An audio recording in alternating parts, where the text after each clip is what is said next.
99 TV special డిబేట్కు స్వాగతం. నేను మూల శ్రీనివాస్. షాబాద్ మండలంలో ఒక వ్యక్తి బెయిల్పై బయటకు వచ్చాడు. ఆయన ఇంతకుముందు పోక్సో కేసులో నిందితుడు. 2 నెలల కాలం జైలులో ఉండి బెయిల్పై వచ్చిన తర్వాత నిన్న రాత్రి 11 గంటల తర్వాత ఒక మారణ హోమం సృష్టించాడు. ఏకంగా 6గురిని తనే స్వయంగా మర్డర్ చేసినట్లు సమాచారం. ఈ నేపథ్యంలో ఇక మరి షాబాద్ మండలంలో ఉద్రిక్తమైన పరిస్థితులు నెలకొన్నాయి. సో 6గురిని చంపిన నిందితుడు పరారైనట్లు తెలుస్తోంది. అతని కోసం పోలీసులు అయితే సీరియస్గా 7 బృందాలుగా గాలిస్తున్నారు. సో ఈ ఘటనలో మరి ముఖ్యంగా ఒక మైనర్ బాలికపై మరి కొంత ఇబ్బందులు పెడుతున్నాడనే నేపథ్యంలో ఆమె తల్లి ఇచ్చిన ఫిర్యాదు మేరకు అతనిపై పోక్సో కేసు నమోదు చేశారు. సో పోక్సో కేసు నమోదు చేసిన కక్షను అతని మనసులో పెంచుకొని 2 నెలల తర్వాత సెషన్ బెయిల్పై బయటకు వచ్చిన వ్యక్తి నిన్న రాత్రి చేసిన మారణకాండలో తన 2 చిన్నారులతో పాటు తన భార్యను కట్టుకున్న భార్యను కూడా కడతీర్చాడు.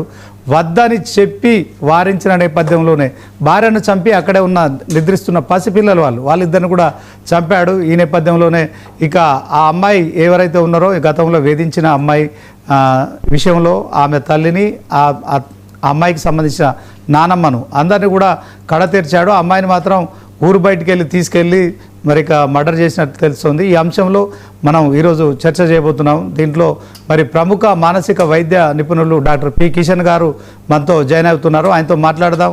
ఒక మనిషికి ఇంత క్రూరత్వం ఎలా వస్తుంది?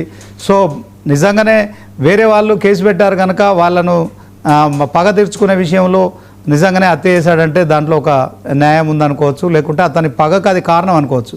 కానీ కట్టుకున్న భార్య కన్న పిల్లలు వాళ్ళు కూడా పసిపిల్లలు బెడ్పై ఉన్నారు. వాళ్ళు నిజంగా చాలా పసిపిల్లలు. వాళ్ళిద్దరిని కూడా ఒక పాప ఒక బాబును కూడా మరి అదే గొడ్డలతో నరికి చంపినట్టు తెలుస్తుంది. సో మరి డాక్టర్ కిషన్ గారు ఏం చెప్తారు? ఇది నిజంగా ఇలాంటి వాళ్ళు సమాజంలో మరి వీళ్ళని గుర్తించలేమా? ఇలాంటి పెద్ద పెద్ద సంచలన విషయాలు అయినప్పుడు మాత్రమే మనం చర్చ చేస్తున్నాము. దీనికి కాయకల్ప చికిత్స ఏమన్నా ఉంటుందా? డాక్టర్ గారితో మాట్లాడదాం. డాక్టర్ గారు, good afternoon. When we go to the details of this case, person చూస్తే క్యార్లెస్ మైండ్ అంటాం. అంటే క్రిమినాలిటీ అంటే యాంటీ సోషల్ బిహేవియర్ అంటారు, యాంటీ సోషల్ పర్సనాలిటీ. అంటే వీళ్ళకి ఎలా ఉంటుందంటే వాళ్ళు మనము ఒక వ్యక్తి మనం బాధపడుతుంటే వాళ్ళు బాధపడుతుంటారు. ఒకరికి దుఃఖం వస్తే మన కళ్ళలో నీళ్ళు వస్తుంటాయి.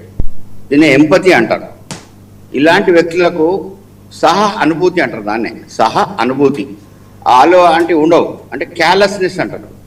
క్యార్లెస్నెస్ అంటే వాళ్ళకి ఈ బాధ దుఃఖము అనేది తగ్గిపోయి కంప్లీట్ కసి అండ్ అలాంటి ఏమి ఉండవు వాళ్ళకి. అంటే కొందరు డబ్బుల కోసము ఇలాంటి పనులు చేయొచ్చు, కొందరు కసి కోసము కోపం కోసము పగ తీర్చుకోవడం కోసం ఇలాంటి చేసే వ్యక్తులని యాంటీ సోషల్ బిహేవియర్ అంటాం మేము.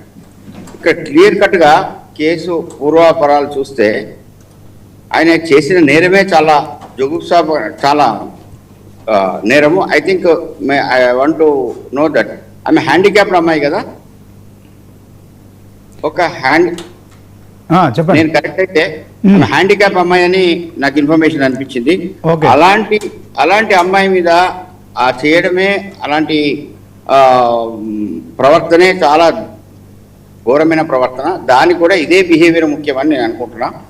దీనికి తను పోలీస్ వాళ్ళు కేసు పెట్టిన తర్వాత స్పందన లేక వాళ్ళు అప్రోచ్ అయినా కానీ అది కాలేదు. ఈయనకి మానసికంగా, నేను మానసిక నిపుణంగా చెప్పేది ఏంటంటే మానసిక రుగ్మత అలాంటి కనిపించట్లేదు. ఆయన వేషాధారణ చూస్తే ఆ వైట్ షర్ట్ కనిపిస్తుంది. వైట్ షర్ట్ అంటే ఏమో పొలిటికల్ బ్యాక్గ్రౌండ్ ఏదో దానిలో తిరగడము అలాంటి ఇలా చేసే వ్యక్తులు కొందరు, ఇలా దాదాగిరి చేయడము ఇలాంటివి అది వృత్తిగా కూడా చేసే నేచర్ ఉన్న వ్యక్తులు వీళ్ళు. సో ఇలాంటి వాళ్ళకి it is seems to be psychological behaviour కాకుండా వ్యక్తి తత్వం వేరు, మానసిక జబ్బు వేరు. ఇక్కడ మానసిక జబ్బులు అంటే మనం మంచిగా చేయొచ్చు. డిప్రెషన్ కానీ, మేనియా కానీ, బైపోలార్ డిజార్డర్, మూడ్ డిజార్డర్ ఇలా ఉంటాయి. సో వీటన్నిటికీ మంచి ట్రీట్మెంట్ ఉన్నాయి. వ్యక్తి తత్వ జబ్బులు, వ్యక్తిత్వమే జబ్బు. అది అంటే పెంపకం వల్ల, సమాజ పరిస్థితుల వల్ల, జీన్స్ వల్ల కూడా ఇలాంటి ప్రవర్తన వస్తుంది. అంటే దొంగ పని చేసే వాళ్ళు, వాళ్ళ తల్లిదండ్రులు కూడా దొంగ పని చేసే కేసులు అయ్యే వాళ్ళు ఉంటారు.